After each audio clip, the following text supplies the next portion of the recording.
하나님께서 만드신 이 우주는 모든 행성이 다 구로 되어 있습니다. 구. 우리가 깊이 생각할 필요가 있습니다. 지구본을 다 보셨잖아요. 우리는 동서남북 또 상하, 우리 나름대로 그렇게 얘기를 하는데, 여러분, 이 우주 공간에 지구가 있어요. 어디가 위일까요? 북반구에 사는 사람들은 자기 기준으로 위, 남반구에 사는 사람들은 자기 기준으로 위, 정반대입니다. 동쪽으로 계속 가면 제자리로 옵니다.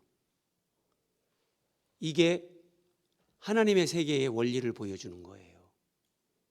그래서 낮은 것이 높은 것이고, 높은 것이 낮은 것이고, 죽는 것이 사는 것이고, 사는 것이 죽는 것이고, 이런 하나님의 세계의 원리가 하나님의 이런 창조물에 다 담겨 있어요. 달은 지구를 중심으로 돕니다. 지구는 태양을 중심으로 돕니다. 여러분, 태양도 돕니다. 태양도 어떤 중심점을 향해서 아주 느리게 태양도 돕니다. 하나님이 창조하신 이 우주의 모든 행성은 어떤 중심점을 향해서 다 공전을 합니다. 뭘 얘기하는 걸까요? 이 우주에 하나님이 창조하신 이 창조 세계에 중심점이 있다는 겁니다. 그 중심이 바로 만물을 창조하신 주권자 되시는 하나님. 우리가 그 하나님을 중심으로 하루하루를 살고 인생을 살아갈 때 하나님이 정하신 그 질서 속의 조화로움 가운데 가장 평안한 삶을 삽니다. 근데 그 하나님이 중심이 되지 않고 하나님이 정하신 그 창조 질서를 우리가 역류할 때 인생은 정말 고달프고 견딜 수 없는 그런 어려움을 연속적으로 만나게 되는 겁니다. 이 우주 공간에도 이런 메시지를 우리에게 주는데, 이걸 한마디로 성경으로 우리에게 요약을 하면 하나님이 왕이 되는 삶, 예수 그리스도가 내 중심이 되는 삶, 이것을 하나님이 가르쳐 주는 거예요. 오늘 하나님을 왕으로 삼은 백성의 복, 이런 제목으로 하나님의 말씀을 함께 상고하며 은혜를 받습니다. 자, 왕이신 하나님, 시편 100편 3절입니다. 여호와가 우리 하나님이신 줄 너희는 알지어다. 그는 우리를 지으신 이요. 자, 우리는 그의 백성이다. 하나님이 우리를 지으신 창조를 얘기합니다.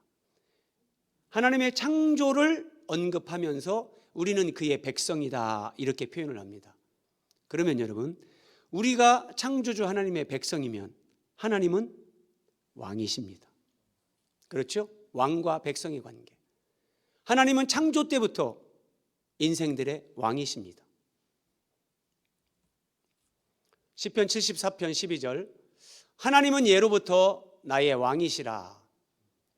하나님은 동일하게 우리의 왕이십니다. 근데 지금 시편 74편은 언제를 얘기하는 거냐? 주께서 주의 능력으로 바다를 나누시고 출애굽 때를 얘기합니다. 출애굽 때 하나님께서 홍해를 갈라버리신 거, 이걸 얘기하는 겁니다. 하나님은 창조 때에도 우리의 왕이셨고 출애굽 때에도 하나님은 왕이셨습니다. 사무엘하 7장 15절 한번 잘 보십시오. 사무엘이 이스라엘을 다스렸다. 해마다 베델과 길갈과 미스바로 순회하여 그 모든 곳에서 이스라엘을 다스렸고 라마로 돌아왔으니, 라마에 사무엘의 집이 있습니다. 거기서도 이스라엘을 다스렸다. 자, 3절 말씀 안에 다스렸다는 표현이 3번 나옵니다. 사무엘이 이스라엘을 다스렸다는 것은 사무엘이 왕으로 다스렸다는 의미가 아니라, 사무엘은 하나님의 말씀을 맡은 자, 하나님의 말씀을 그가 전하고 선포하면서 사무엘이 전하는 그 하나님의 말씀으로 하나님께서 사무엘을 통해서 이스라엘을 다스렸다는 의미입니다. 그럼 뭐예요? 사무엘 시대 때도 하나님은 이스라엘의 왕이셨습니다. 사무엘을 마지막 사사 이렇게도 얘기를 하잖아요. 근데 여러분, 사사기에 처음부터 끝까지 반복되는 말씀이 뭡니까? 이스라엘의 왕이 없으므로 각기 소견에 옳은 대로 행하였더라. 이스라엘에 진짜 왕이 없었던 것이 아니라 이스라엘 백성들이 하나님을 왕으로 모시고 사는 삶을 살지 않은 겁니다. 그래서 사사시대 350년은 혼돈, 그 자체가 혼돈입니다. 하나님을 왕으로 삼지 않으면, 예수 그리스도가 내 삶의 중심이 되지 않으면 무조건 그 인생은 혼돈입니다. 혼돈. 이스라엘은 하나님이 왕이 되셔서 친히 다스리시는 신정체제 국가입니다. 그래서 그 신정체제 국가 이스라엘을 통해서 하나님은 이제 지중해를 중심으로 유럽으로, 아프리카로, 아시아로 모든 대륙에 있는 열방들이 하나님이 통치하시는 이스라엘을 보면서, 야, 저 나라는 정말 이상하다. 저 사람들은 정말 이해할 수 없다. 뭔가 이런 하나님 말씀을 따라 살면서 하나님의 백성다움을 그들이 나타내기만 했다면 하나님은 이스라엘을 통해서 열방 가운데 하나님이 어떤 분인지를 보여주고, 하나님이 통치하시는 하나님의 나라가 어떤 나라인지 이스라엘 나라를 통해서 예표와 모형으로라도 열방 가운데 그 하나님 나라를 보여주길 원하셨던 겁니다. 그럼 여러분, 하나님이 이스라엘을 다스리는 신정체제 국가다, 하나님이 왕이시라고 할 때 핵심은 이겁니다. 그들에게는 하나님께서 말씀을 주십니다. 그들에게만, 하나님의 백성들에게만 이 말씀이 주어집니다. 그래서 그들에게 이 말씀은 특권입니다. 이 말씀으로 하나님을 알고 진리를 알고 보이지 않는 영의 세계를 알고 인생과 하나님의 창조의 목적을 알고 고난의 의미를 알고 모든 것이 성경 안에 답이 다 있습니다. 그래서 가장 중요한 것은 하나님의 백성들은 하나님의 말씀으로 사는 겁니다. 그 하나님의 말씀으로 살면서 내가 다 알 수 없죠. 그래서 하나님 앞에 그 말씀을 가지고 늘 기도하는 겁니다. 하나님, 저는 이 말씀을 잘 모르겠습니다. 하나님, 여기엔 어떤 뜻이 담겨 있나요? 하나님, 이럴 땐 제가 어떻게 해야 되나요? 여러분, 이렇게 말씀을 가지고 기도해야 됩니다. 저는 설교 준비를 할 때가 제일 절박하죠. 설교 준비하다가 어떤 때는 뻔히 알고 있는 말씀인데 머릿속에서 이것이 정리가 잘 안 돼요. 설교 원고를 쓰는데 잡히지가 않아요. 그럴 때 저는 그냥 무릎 꿇고 엎드립니다.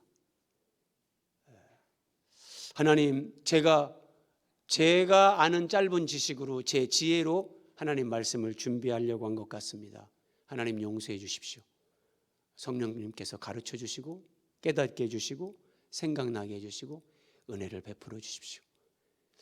그리고 말씀 앞에 다시 서면 정말 희한할 정도로 말씀이 막 잡히기 시작하면서 쭉 원고가 나갑니다.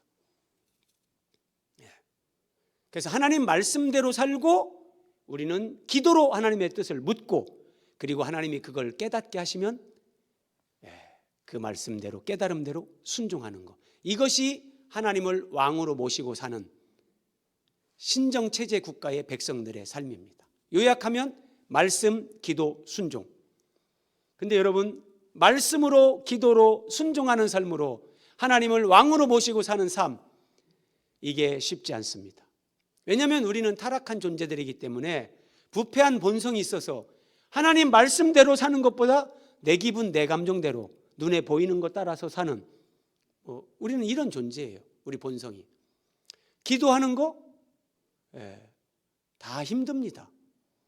자기 몸을 쳐서 복종시키지 않으면 기도 못합니다. 지난 금요일 말씀드렸죠? 기도하지 않는 사람은 자기 혼자 받으시 천국에 들어갈 수는 있습니다.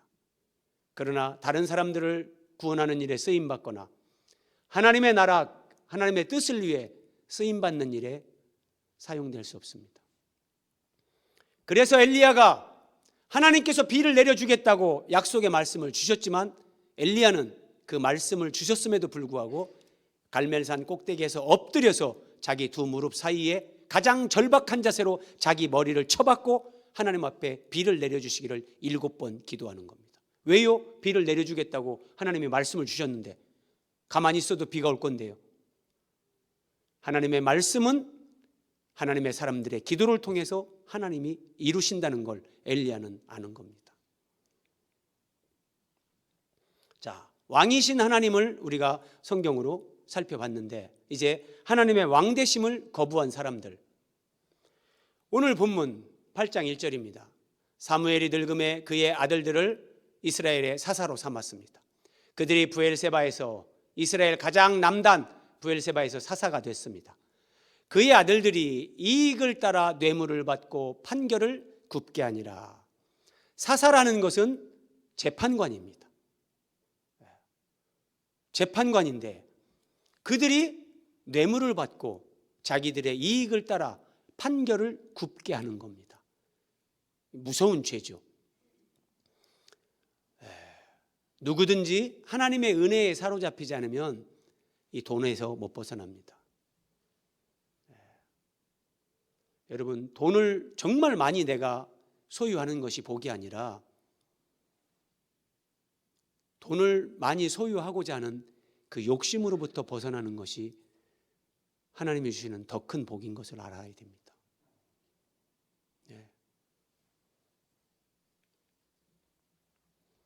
이스라엘의 장로들이 사무엘을 찾아왔습니다.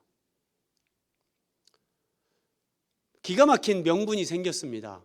사무엘의 아들들, 사사로 임명받은 그들이 뇌물을 받고 판결을 굽게 하니 기회는 이때다 싶었습니다. 늙은 사무엘에게 말합니다. 당신은 늙고 당신의 아들들은 당신의 행위를 따르지 아니하니 모든 나라와 같이 우리에게 왕을 세워 우리를 다스리게 하소서. 왕을 요구를 했습니다. 자, 이 왕을 요구한 이 사건이 하나님 앞에 얼마나 큰 죄가 되는가 한번 보십시오. 사무엘상 12장 17절입니다. 오늘은 밀베는 때가 아니냐 사무엘이 말을 합니다. 밀베는 때가 아니냐. 자, 밀을 벤다, 추수한다. 그때는 건기, 비가 오지 않는 때입니다. 뭐 비가 내리는 때에 추수하는 뭐 그런 사람들은 없겠죠. 그렇죠? 비가 전혀 오지 않는 건기입니다. 그런데 내가 여호와께 기도하겠다. 하나님께서 우레와 비를 내려달라고 내가 기도하겠다. 왜 이렇게 기도하냐? 너희가 왕을 구한 일, 곧 여호와의 목전에서 범한 죄악이 큼을 너희에게 밝히 알게 하리라. 그들이, 이스라엘 장로들이 사무엘 앞에 찾아와서 왕을 요구한 것이 하나님 앞에 얼마나 큰 죄악인가, 이것을 확인시켜 주겠다. 그래서 전혀 비가 오지 않는 때에 하나님 앞에 우레와 비를 내려달라고 기도했는데 사무엘이 여호와께 아뢰매 여호와께서 그날에 우레와 비를 보내시니 모든 백성이 여호와와 사무엘을 크게 두려워하니라. 쉽게 얘기하면 이런 거예요. 자, 우리나라로 치면 여름이에요. 여름.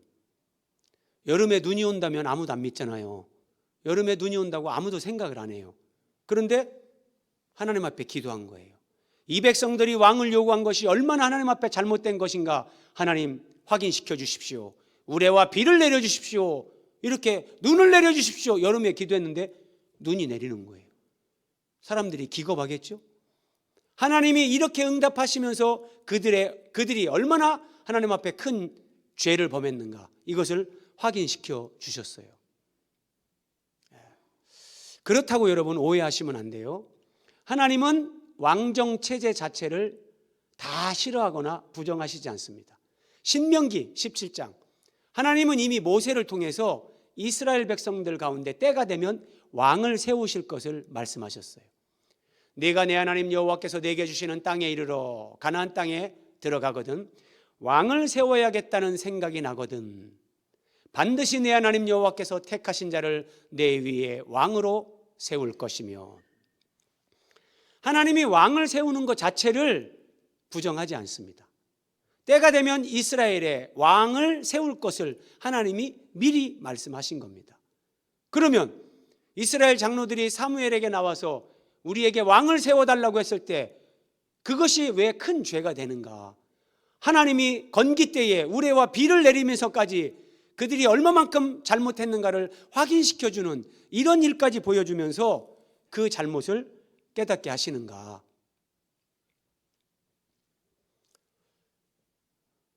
우리도 다른 나라들 같이 되어, 같은 사무엘상 8장인데 20절 요 말씀에 답이 있습니다.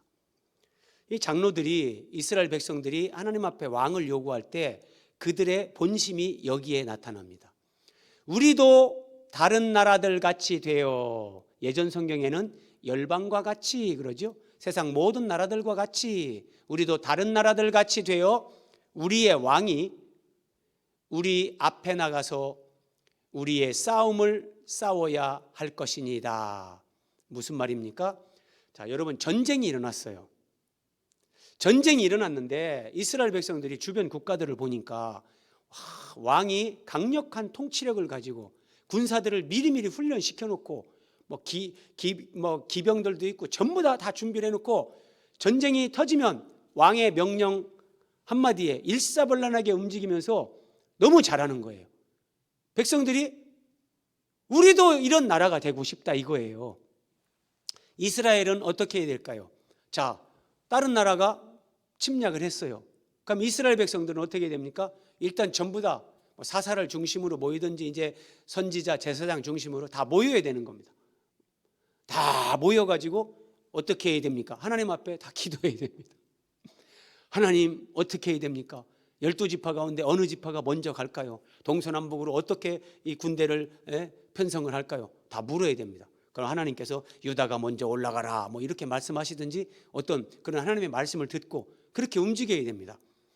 아니, 한시가 급한데 이 전쟁 상황에 너무나 효율성이 없다.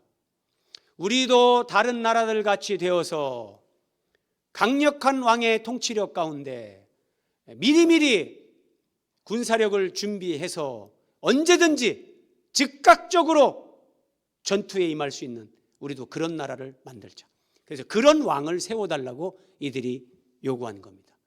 그러니까 하나님의 뜻대로 하나님이 택한 자를 왕으로 세워서, 이스라엘의 왕이라는 것은 이제 하나님의 나라, 그 메시아 왕국, 이것을 보여주는 그 사명을 가진 사람인데, 이스라엘 백성들 장로들의 의식 속에는 그런 개념이 없어요. 하나님의 나라를 보여주고 아이고 우리는 다 필요 없습니다. 이런 걸 요구하는 거예요. 강력한 통치력, 군사력으로 전쟁에서 어떤 적의 위협에서 효과적으로 대처하고 싶어하는 것. 그리고 또 하나는 경제적으로 잘 먹고 잘 살게 해주는 정치적인 왕. 이걸 요구한 겁니다. 그래서 사무엘은 이걸 알았기 때문에 이 요구를 듣고 기도하면서도 마음이 불편했고 하나님도 마음이 상하셨어요. 그래서 하나님께서 사무엘의 기도를 듣고 이렇게 말씀하십니다. 백성이 내게 한 말을 다 들으라. 이는 그들이 너를 버림이 아니요 그들이 나를 버려 자기들의 왕이 되지 못하게 한 것이다. 하나님이 이렇게 말씀하십니다. 이 말씀 잘 보세요. 하나님은 이미 이스라엘의 왕이셨습니다. 그들이 왕이신 하나님을 버리는 겁니다. 하나님을 버리는 거예요. 이스라엘 백성들만 하나님을 버리는가? 우리에게 잘 적용을 해야 됩니다. 신정체제 국가 백성들의 삶의 특징, 첫 번째, 하나님 말씀으로 사는 겁니다. 두 번째, 그 말씀을 가지고 기도하는 겁니다. 세 번째, 기도하고 하나님이 깨달음을 줄 때 그 깨달음에 즉각적으로 순종하는 삶을 사는 겁니다. 이것이 하나님을 왕으로 모시고 사는 신정체제 국가의 백성의 삶입니다. 그런데 그렇게 살기 싫다는 겁니다. 말씀대로 살기 싫고 기도하면서 살기 싫고 어떻게 매번 순종을 한단 말입니까? 순종하기 싫고 내 마음대로 내 생각대로 살고 싶다는 겁니다. 이게 하나님을 왕이 되지 못하게 버리는 겁니다. 역사는 반복됩니다. 성경은 참으로 심오합니다. 하나님은 계속해서 에덴 동산에서부터 왕이신 하나님이 피조물들에게 자기 백성에게 버림을 받습니다. 자, 예수님이 유대인의 왕으로 이제 만왕의 왕으로 이 땅에 오셨습니다. 빌라도가 말합니다. 유대인들에게 예수를 십자가에 못 박으라고 하는 그 유대인들에게 보라 너희의 왕이다. 예수님을 가리켜 말했습니다. 그때 대제사장들이 하는 말을 들어보십시오. 군중들은 예수님을 십자가에 못 박으라 외치고 대제사장들은 이렇게 말합니다. 가이사 외에는 우리에게 왕이 없습니다. 로마 황제가 우리의 왕이지 저 나사렛 예수는 우리의 왕이 아닙니다.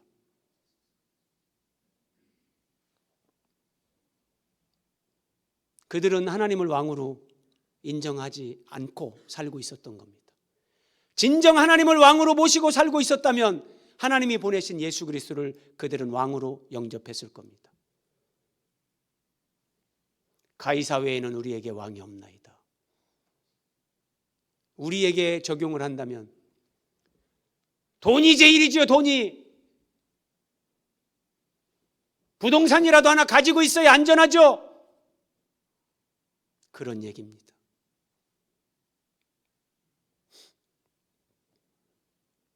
하나님의 왕되심을 거부한 자들, 그들은 불신자들이 아닙니다. 다 신자들입니다. 사무엘 때에는 장로들과 이스라엘 백성들, 예수님 당시에는 대제사장들, 이스라엘 백성들, 그들이 주님의 왕되심을 거부했습니다. 라오디게아 교회는 어떻습니까? 예수님을 문 밖으로 내쫓은 사람들은 라오디게아 교회의 사자 그리고 교인들, 그들이 예수님을 문 밖으로 내쫓았습니다. 그러면 여러분, 오늘 저와 여러분은 어떻습니까? 내 삶에 예수님이 진정 나의 왕이신가? 하나님이 나의 왕이신가? 여러분들의 시간 사용, 여러분들의 삶의 자세, 여러분들의 물질 관리, 하나님 앞에서 돌아보십시오. 진짜 하나님이 내 인생의 주인이신가? 내 시간의 주인이시고 내 물질의 주인이시고 하나님이 나의 왕이신가? 사람은 속일 수 있습니다. 하나님은 우리의 중심을 보시고 우리의 일거수일투족을 다 보십니다. 하나님을 왕으로 모신 사람은 가정에서, 교회에서, 직장에서 진실되게 성실하게 삽니다. 하나님이 보시기 때문에요. 하나님이 나의 왕이시기 때문에요. 그러나 그 삶을 내가 살지 못한다면, 살지 않는다면 아직은 내가 내 인생의 주인으로 살고 있는 겁니다. 내가 내 인생의 주인일 때 여러분, 모든 우주의 행성이 어떤 중심을 향해서 돌게끔 하나님이 그렇게 창조하셨는데 내가 그 하나님 중심으로 돌지 않는 거예요. 반드시 혼돈, 문제, 고난 여기에 직면합니다. 그것은 그냥 원리예요, 원리. 그래서 하나님을 왕으로 모시고 사는 것이 얼마나 행복하고 감사하고 평안하고 자유로운지 경험하는 사람들은 압니다. 하나님을 왕으로 삼은 백성의 삶과 보, 그들의 삶은 어떠한 삶인가? 하나님은 그들에게 어떤 복을 주시는가? 같이 보겠습니다. 시편 123편 2절 말씀, 참 귀한 말씀입니다. 상전의 손을 바라보는 종들의 눈같이. 고대사회에서 여러분, 고대사회에서 종들은 상전이 뭐라고 말하는가, 상전의 손이 어디를 가리키는가? 상전의 손을 보고 상전의 입을 주목합니다. 주인님이 뭐라고 말씀하시는가? 이 손이 어디를 가리킬 것인가? 상전의 손을 바라보는 종들의 눈같이, 여주인의 손을 바라보는 여종의 눈같이 우리의 눈이 여호와 우리 하나님을 바라보나이다. 이것이 하나님을 왕으로 모시고 사는 사람의 기본 자세, 예수 그리스도를 내 삶의 주인으로 모시고 사는 사람의 기본 자세입니다. 주님께서 나에게 뭐라고 말씀하시는가? 귀를 쫑긋 세우고 듣는 겁니다. 그걸 기도라고 하는 겁니다. 기도를 너무 종교적으로만 생각하시면 안 됩니다. 기도는 내 입을 열어서 하나님 앞에 뭔가를 아뢰는 것도 기도지만 기도의 완성은 듣는 겁니다. 저는 이렇게 습관적으로 기도 마무리를 이렇게 합니다. 제 기도를 다 한 다음에 마지막에는 항상 이렇게 합니다. 하나님이 이제 말씀하십시오. 제가 듣겠습니다. 그리고 가만히 있습니다. 그러면 어떤 깨달음도 줄 때도 있고 그냥 제 속에서 그냥 그래 아들아 내가 너를 사랑한다 뭐 이런 음성도 주시고 어떨 때는 아무것도 없을 때도 있습니다. 그래도 기도를 마무리할 때 하나님 듣겠습니다. 말씀하십시오. 대부분 그렇게 저는 기도를 마무리합니다. 이렇게 기도하고 하나님 말씀도 마찬가지죠. 하나님 말씀도 이런 자세, 이렇게 하나님 앞에서 진짜 살았던 그런 분이 계십니다. 우리의 눈이 여호와 우리 하나님을 바라보며 이렇게 정말 종의 자세로 하나님을 주인으로 왕으로 모시고 살았던 분, 예수님이십니다. 저는 요한복음에서 이런 말씀들을 볼 때 정말 얼마나 깊은 감동과 도전을 받는지 모릅니다. 5장 19절 내가 진실로 진실로 너희에게 이르노니 아들이 아버지께서 하시는 일을 보지 않고는 아무것도 스스로 할 수 없다. 저는 제가 주님을 만나고 너무나 오랜 기간 동안 너무 제 열심으로 제 열정으로 하나님이 어떤 말씀을 하지 않아도 제 생각대로 모든 걸 다 열심히 잘한 경험이 있어서 저는 이런 말씀 보면 제가 이제 많이 참 하나님 앞에 회개하면서 예수님의 삶은 예수님은 뭐든지 할 수 있는 능력 있는 분이세요. 그럼에도 불구하고 아버지께서 하시는 일을 보지 않고는 예수님은 아무것도 스스로 할 수 없다 이렇게 말씀하십니다. 하나님은 우리가 내 생각대로 내가 막 하나님을 위해서 뭔가 많은 일을 하는 것을 기뻐하는 것이 아닙니다. 물론 그 열정과 충성과 헌신은 하나님이 기쁘게 받으십니다. 그런데 우리가 성숙한 그리스도인이 되어서 정말 하나님을 기쁘시게 하는 사람이 되는 것은 하나님을 위해서 내 생각대로 내 마음대로 내가 뭔가를 많이 하는 것이 아니라 하나님 앞에 잠잠히 듣는 겁니다. 그리고 하나님이 나에게 뭐라고 말씀하시는가? 하나님이 말씀하시지 않으면 어떤 때는 안 하는 겁니다. 기다리는 겁니다. 예수님이 이렇게 사셨어요. 이것이 아버지께서 하시는 일을 보지 않고는 우리의 눈이 여호와 우리 하나님을 바라보며 예수님은 이렇게 진짜 종의 자세로 사신 거예요. 요한복음 5장 30절입니다. 내가 아무것도 스스로 할 수 없노라. 나는 듣는 대로 한다. 예수님은 듣는 대로요. 아버지께서 어디를 가리키시는지 예수님은 봅니다. 그리고 아버지께서 뭐라고 말씀하시는지 귀를 세우고 듣습니다. 그리고 듣는 대로 나를 보내신 이의 뜻대로 예수님은 그렇게 하십니다. 진짜 하나님의 나라를 이루어가는 일에 하나님이 쓰시는 사람은 여기까지 가는 사람들입니다. 내 생각대로 하지 않고 하나님이 하시는 걸 보고 하나님이 말씀하시는 걸 듣고 거기에 순종하는 사람들. 그래야 하나님의 뜻대로 하나님 나라의 일이 이루어지는 겁니다. 그렇게 하지 않으면 내 열심으로 내 생각대로 하면 하나님이 그래 네 그래도 수고한다 인정은 해주시는데 그러면서도 아이고야 좀 막 하나님이 불안하세요. 니 그러다 사고 치면은 제가 그렇게 살아서.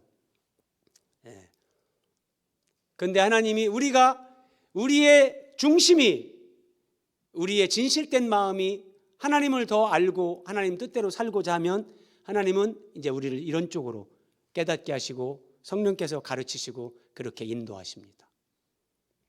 하나만 더 보겠습니다. 요한복음 8장 28절.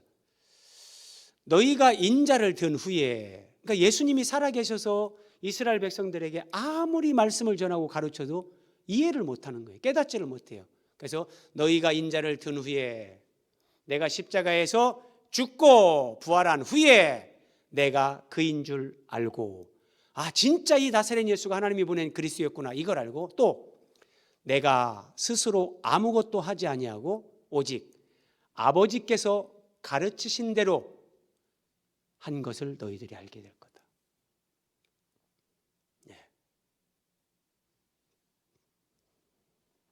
우리가 여기까지 가야 됩니다. 여기까지. 이것이 하나님을 왕으로 모시고 사는 사람의 삶입니다. 이렇게 되면 이스라엘 백성들은 이게 싫어서 아이고 막 말씀대로 살고 또 뭐 기도하고 막 또 뭐 순종하고 아이고 싫습니다. 그래서 세상과 같은 열방과 같은 왕을 요구했는데, 그런데 여러분 세상 모든 나라들과 같은 왕이 세워지면 정말 이스라엘은 안전하고 행복할까요? 결코 그렇지 않습니다. 사람은 예수님이 보여주시는 이런 삶의 자세, 언제나 아버지 앞에 엎드리고 아버지께서 하시는 말씀을 듣고 아버지께서 가리키는 걸 보고 그렇게 살아갈 때 그의 심령은 천국이 임합니다. 그런 가정은 천국이 임합니다. 그런 교회는 하나님이 왕이시고 예수 그리스도가 교회의 머리 되심이 그 공동체 가운데 나타납니다. 사람 소리 들리지 않고 사람 냄새 나지 않습니다.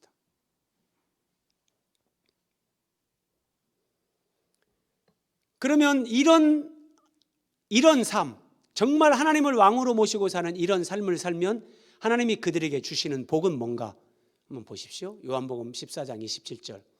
예수님이 하신 말씀 여러분 다 잘 아시는 말씀이에요. 그런데 이 말씀을 하실 그 때가 언제냐, 이게 중요합니다.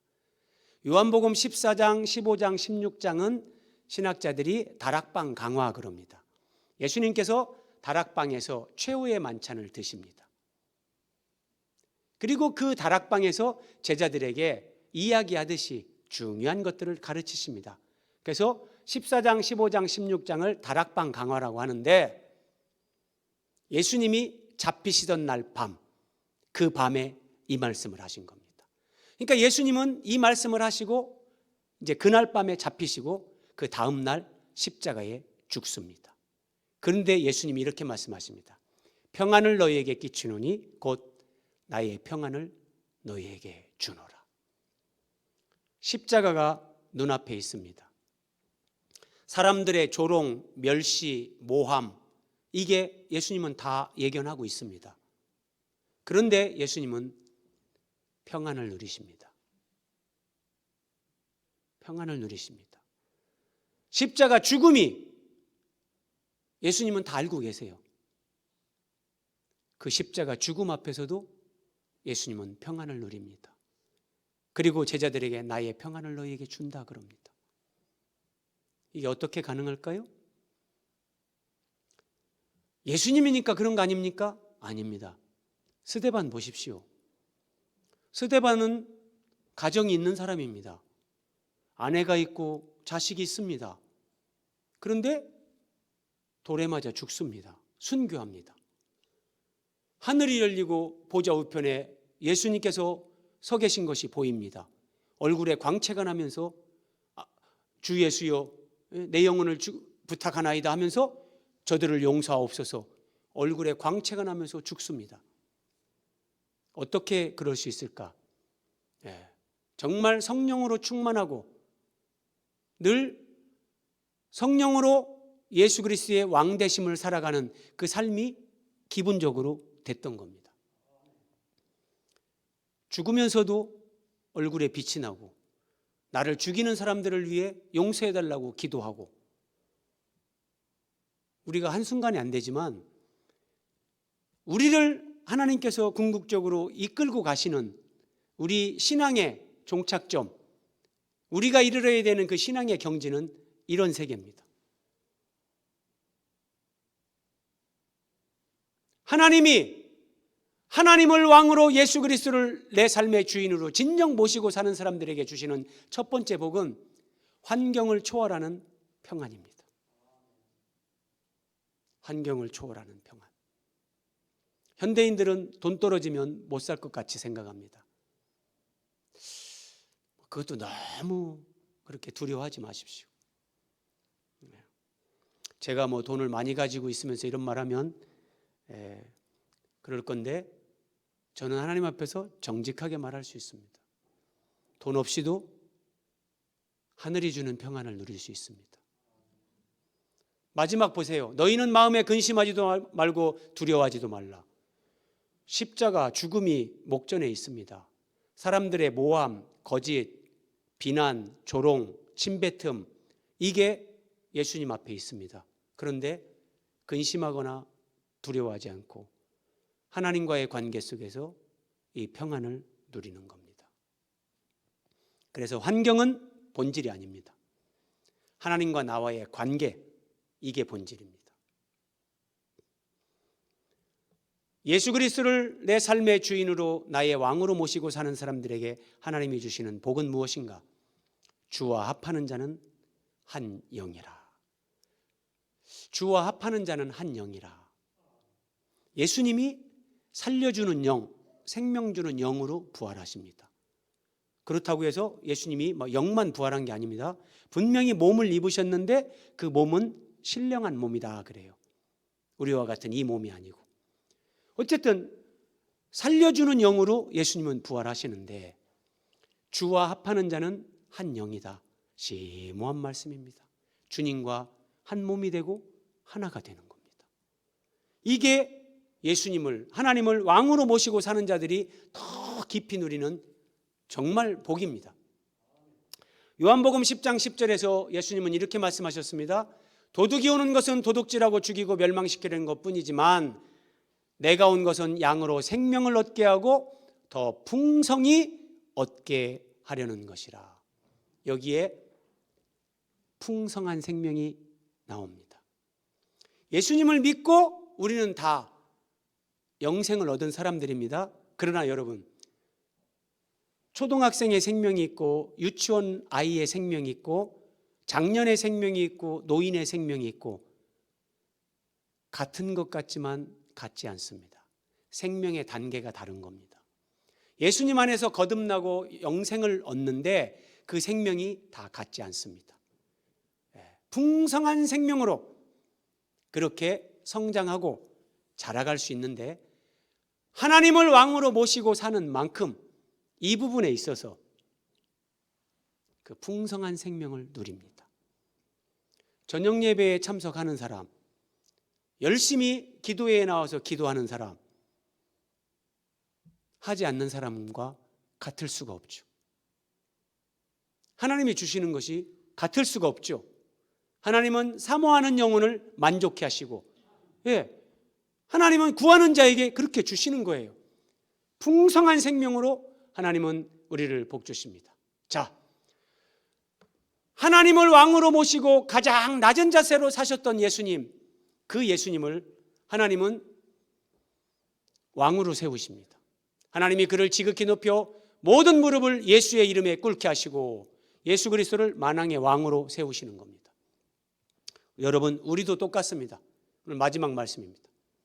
자, 우리가 하나님을, 예수 그리스도 우리 주님을 이 땅에서 왕으로 모시고 사는 사람, 그래서 하나님 말씀대로 살려고 노력하고 하나님께 기도하면서 묻고 깨달음 주는 대로 순종하는 삶, 하나님을 왕으로 모시고 사는 그 삶을 살아요.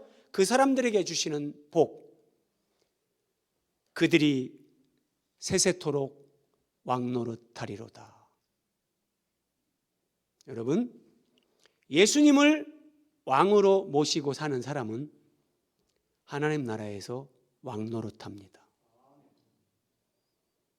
하나님을 왕으로 모시고 사는 사람들, 세상 사람들이 참 고리타분하게 산다 말할 수 있죠. 뭐든지 말씀으로, 뭐든지 기도로, 뭐든지 순종한다고. 그런데 그렇게 사는 사람들은 하나님 나라에서 우리 주님과 더불어 세세토록 왕노릇하도록 하나님이 복을 주십니다. 기도하겠습니다.